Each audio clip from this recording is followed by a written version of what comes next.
Hello, everyone. This is Xander Broffel with the Revenue Growth Architects podcast presented by CS2. Joining me today again is Brian and Gany. Thank you so much for joining us today. How are you two doing? Great. Excited to be here. Thanks for having us back again, Xander. Yeah, likewise. Absolutely. Excellent. Well, hey, thanks for being here. Today's topic, we are going back into the marketing automation platform. We are going to be touching base on two more pillars when it comes to building out a new MAP. Operational programs and your center of excellence and your program templates and your marketing programs in general. We want to make sure that we're always thinking about these things in two different ways, because at the end of the day, we know it. Not all of our stakeholders know it. Your marketing automation tool is not just there to send out emails and take registrations, right? So, Gany, today I want you to start with us. Walk us through, how should I be thinking about all of my operational programs? What are some of the key things that we make sure are included in every single one of our implementations? Yeah, so one of the things, especially at this point of the implementation, we should have had a really good discussion with both marketing leaders, sales leaders on how lead scoring is going to be set up with the new MA tool. You don't have to get super technical with them in terms of how it's actually going to get built. But at this point, the strategy is either, are you sticking with the same lead scoring strategy and migrating that over, or are you, building something new and you need new fields, new things set up. And here, there's a lot of conversation with your sales ops team to make sure that, again, the right fields are coming over from your CRM. And you're setting up what is either, again, the same situation or scenario that you had before with that lead scoring strategy, or you're implementing a new one. If you're implementing a new one or updating it, it does get a bit trickier because now there is a before and after state. And this after state, you have to 100% confirm that the lead scoring program is working and functioning as it was intended to, because there's plenty of scenarios and situations where the migration to the MA tool can be blamed if MQLs are down or junk leads are coming over. So you want to make sure it's as airtight as possible. Now, if you're just recreating the same MQL strategy or lead scoring strategy, it's the same thing really, where you have to make sure that there is no dip or giant increase in what's coming over into the CRM and what's MQLing on the CRM side, and just make sure that it is even throughout. Excellent points there, Gany. Brian, any thoughts around that as we think about, first of all, in our operational programs, the lead scoring process? Yeah, definitely. So, I mean, one thing to think about as well is, like Gany mentioned, I'm working on an implementation as we speak, and they had they had two Marketos and we're coming together for one unified Marketo. And so we have actually three different lead scoring campaigns that we're essentially narrowing it down to one.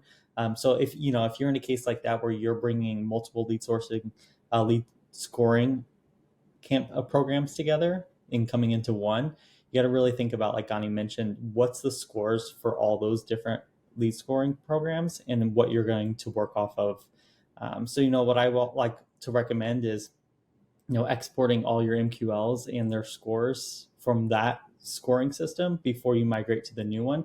That way you can, for that new lead scoring program, start off right at their last score they left off on, if you're staying around the similar threshold or lead grading model, and work from there. That way you're avoiding those conversations like Gany mentioned, blaming it or anything like that as well. So really thinking about what's your lead scoring model that you currently have and how it's going to work with each other, and making sure they're updated when they come over as well.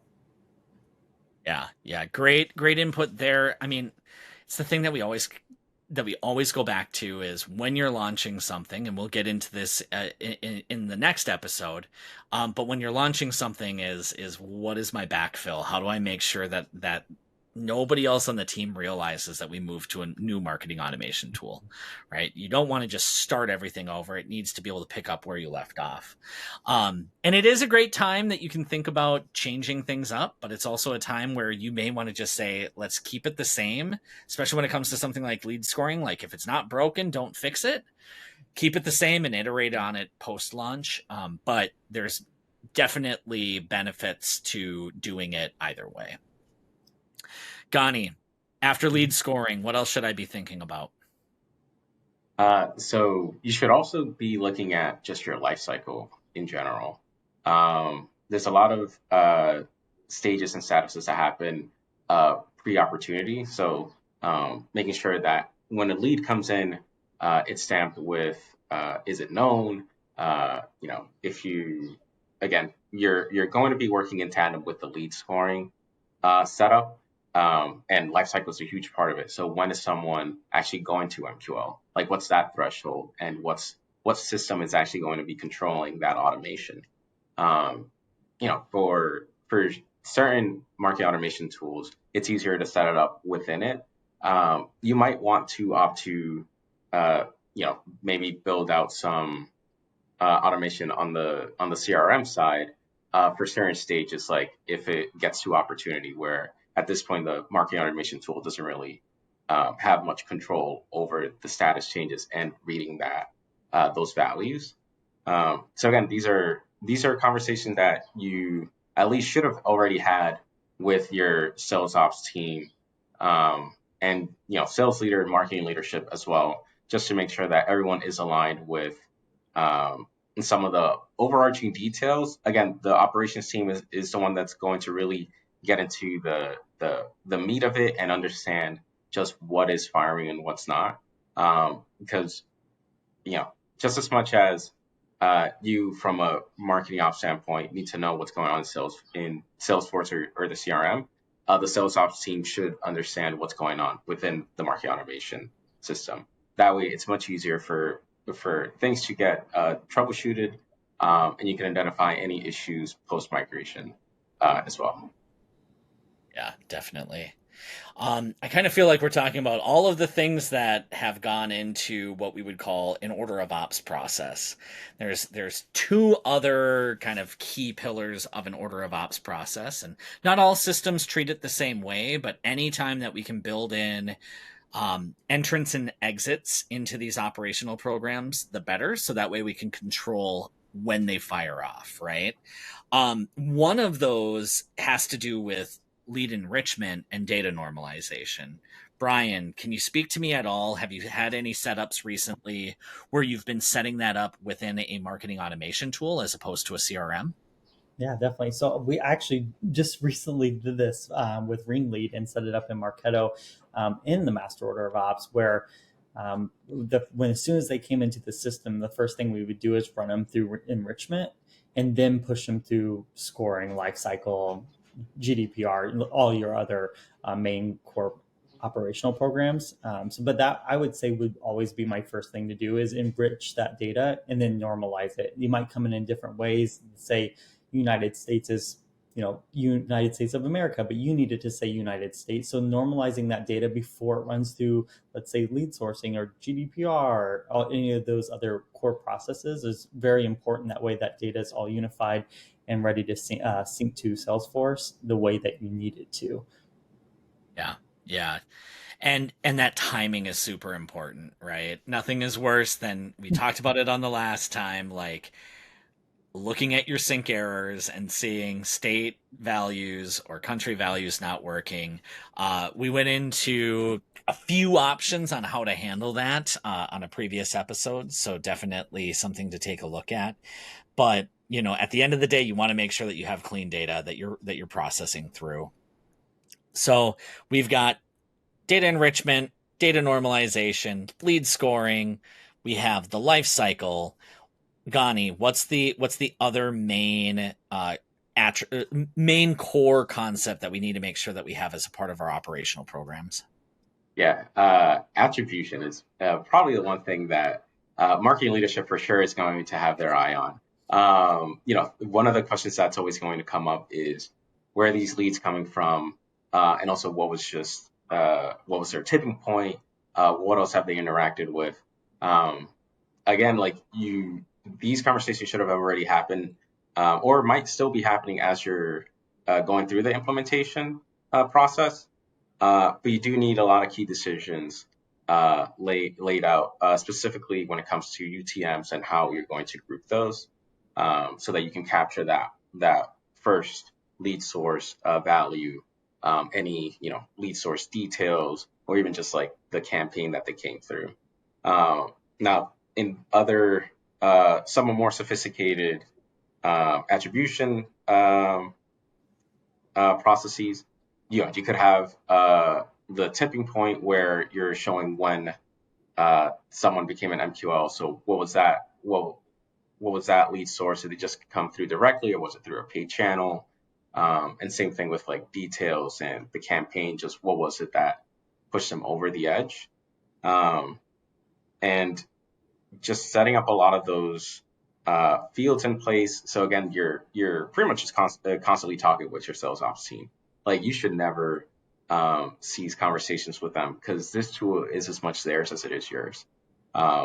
So again, just keeping that conversation flowing, making sure that the fields are coming through and that they can see it on their end and things are populating as they should make it much easier down the line as you're building out reports.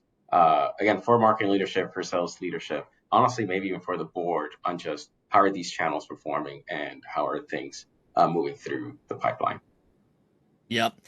Lead sourcing is so crucial, so important to understand what's going on. So making sure that you have that as a part of your setup up front is really key. Now, you may have some of this automation built out in your CRM, so it's important to really understand how it works for your system. But I would say that these are the majority of the programs that we build from a brand new person or a new person engaging, or sorry, an existing person engaging again, is making sure that they're going through these processes.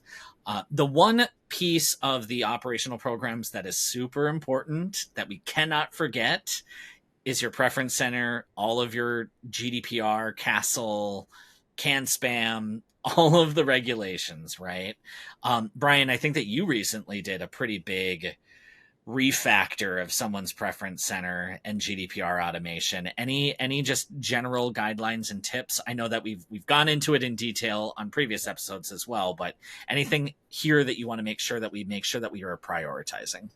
Yeah, for sure. And I actually, what I'm about to say, I think also could apply to like lead scoring, life cycle, and lead source like Gany had just mentioned. And a lot of it has to do with that mapping and batching. So in this case, say you have two Marketo instances and you're coming down to one Marketo instances, or you're moving from one to another. You could have different values and different, it's like some people use consent type, some people use an opt-in type. There's all these different types of fields and data, different values and pick list options. So one biggest thing I would really mention on all these operational programs is mapping it to your new core process, and then what that batching plan looks like as well. And then going back to the very beginning, watching that in the sync status, is that stuff making it over to, let's say, Salesforce? So the biggest thing, for GDPR, right away, I often start with actually looking at my mapping and batching plan. And if you have a new instance, great, you can set it up exactly the way you want. But oftentimes we're migrating over to a new instance. Cool. Yeah, you have a really good experience here recently of combining these, and it always adds some added complexity. So thank you for sharing that. I'm going to keep that. I don't think that I've used the matching and batching methodology, but I love it. And just keeping that consistency, right? If we get our opt-ins incorrect, nobody cares that you move to a different marketing automation tool. So just get it right the first time, right? Exactly. So that's a little bit around the operational programs that you may have in your marketing automation tool. The other set that I want to talk about, and it's different in every platform, and I'll just say up front for our listeners, we're going to have some deeper episodes where we go in and maybe we will say, like, how do you do this in Marketo? How do you do this in HubSpot? How do you do this in Pardot? So just keep in mind that this topic is thinking a little bit more strategically on how would you build out your center of excellence, so that way you can make sure that you're scaling those programs. And I think that the core concepts work, even though the actual technical implementation is slightly different. Brian, can you speak to us on, like, what does a good program template consist of, and what are some generic things that we can think through as we're building this out? Yeah, definitely. Okay, so I mean, I would say right away is that naming convention. I think that's the biggest thing is you want to make sure on all your center of excellence templates, you have a really strategic, clean pro naming convention, because that's what, of course, you're able to really separate which program type it is, as well. And then, of course, making sure that your folder structure and your campaigns that are running those programs are set up cleanly. In my case, like, I like to set up in Marketo as like an assets folder and a smart campaigns folder and reports folder. So I have that all cleanly listed, and everything that's going to make sure that program runs successfully from the beginning to the end.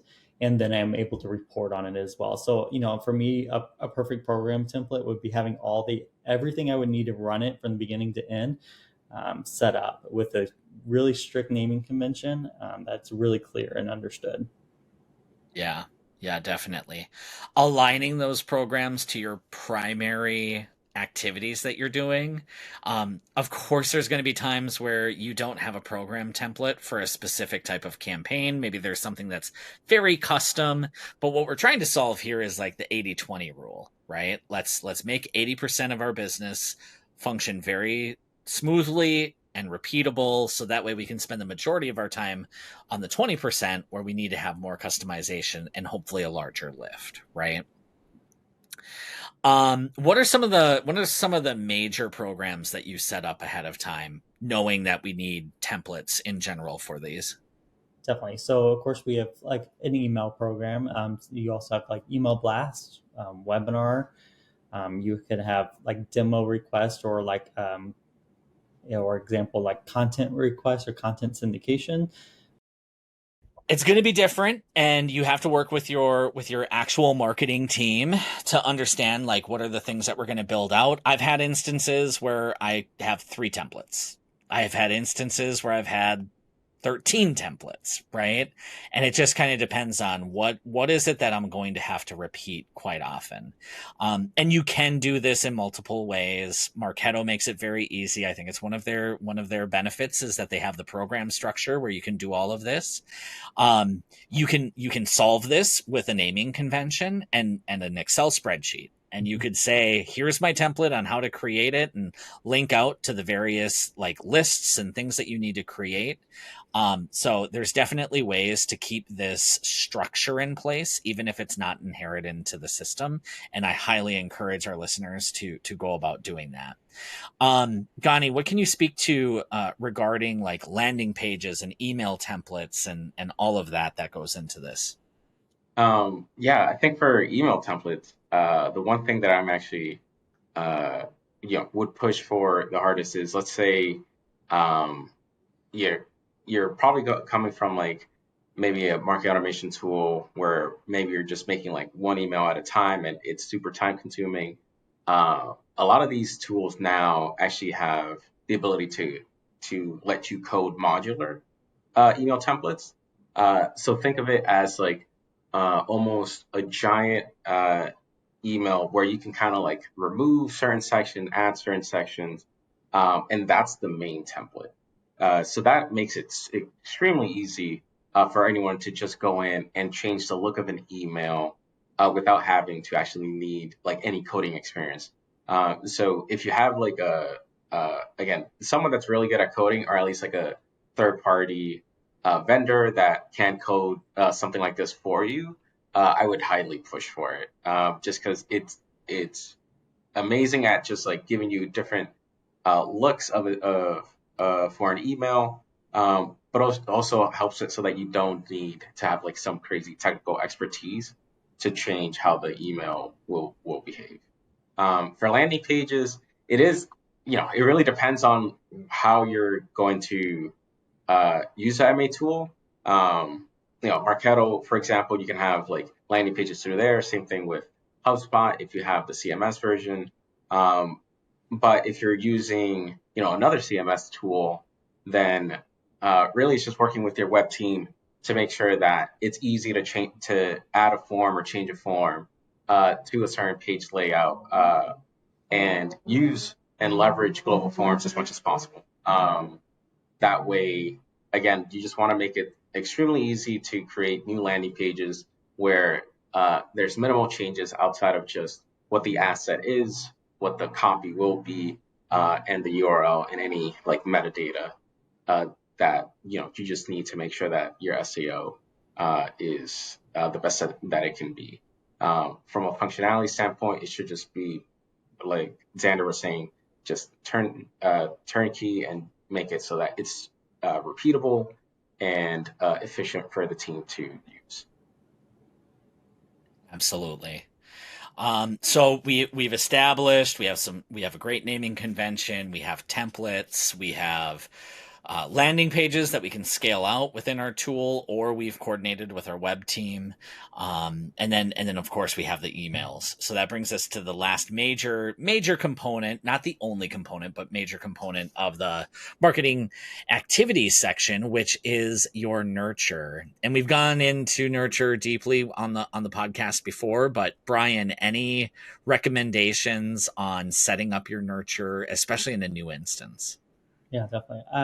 So I often like to recommend setting up a welcome nurture for a lot of new instances. A lot of times, say you have a brand new Marketo instance and you are just starting doing emailing and you haven't made a lot of connection with your audience yet. I always like to recommend a welcome nurture, especially if you're still working through the life cycle things. There's still, the BDR team is still new. We're still working through all those little things. So you're just nervous that, all those, you don't want to lose, connection with these people. You want to make sure that they don't turn cold prospects on you. So I always like to recommend a welcome nurture, just to really, even if it's like say 9 emails, just something, simple, and just let them get to know you.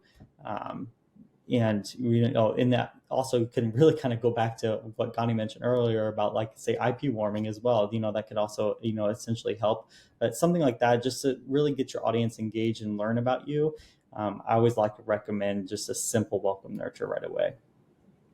Yes. We were laughing a little bit earlier today on keep it simple. Just keep it simple, and you'll have something in place. You can always make it more complex. You can always make it better. But I think that what ends up stopping a lot of us is, here's my 9 email nurtures that I need, but I don't have anything in place, and it's going to take me 6 months to get there. Like build the one, add to it. We had a great episode recently where we were talking through a pretty technical nurture controller, but it's very scalable. So if this is something that you need, highly recommend taking a look at that episode in the supporting documentation, because you want to have something that can grow with you, but you don't want to have to recreate it every single time from scratch. So it's a good way to go about doing that. All right, team. This was a big episode. Building a new marketing automation tool, you can't cover it in 25 minutes by any stretch of the imagination. But if there was one key takeaway, Gany, that you wanted the audience to have, what would it be? Honestly, feel free to lean on sales ops, your CMS, your the agency that you're working with, if you are working with an agency, any third-party vendors, because there are a ton of settings and things that you do need to change, that you might not be an expert at, but there is someone that might know something. So feel free to ask questions. Always, make sure it's top of mind and does get addressed, because all these things, when they're lined up together and they're set up correctly, could lead to your marketing automation being, a super powerful tool that actually drives your business. Nice, nice. Clear, concise. You're not by yourself. That's great. Brian, what about you? What do you want our audience to take away? Yeah, definitely. And to kind of piggyback off what Gany mentioned is, like, for example, Marketo and HubSpot, they have like great resources in terms of product documentation and how to use their system. So, really, you really use those and set yourself up for success, and because they have it available for you to use, and it's very user friendly in a sense as well. One thing I would also mention is, go ahead and start your testing. Set up those programs and get everything going and start testing right away. That way, when you start enablement, you've already tested it. You're already going to make sure it works and everything's doing what it should be doing, even with just test records. That way, when you go into training, that it doesn't slap you in the face. You can show it works perfectly. This is how it's going to work, especially because enablement's coming up. What a great segue, Brian. I'm going to have you sit in this seat next. No, you're not. No, you speak to that super well. So this wraps up the build portion of our new marketing automation platform mini series. Brian and Gany, thanks so much for contributing all of this great knowledge. I think, if I was taking this on for the very first time, it would be awesome to be able to take these past few podcast recordings that we've done together and really come in with a clear kind of plan and idea of what needs to be covered. And it's a lot. And it's a lot for new people to take in. So what we're going to be talking about next in this mini series is enablement and training and launching and all of the pieces that go into that. So do stay tuned. We will be recording that episode in just a bit, and that will be launching very, very soon. Thank you guys for joining. Thank you for listening to the podcast. This has been the Revenue Growth Architects podcast by CS2. If you like today's episode, leave us a review. We greatly appreciate it. Thank you, and have a great day.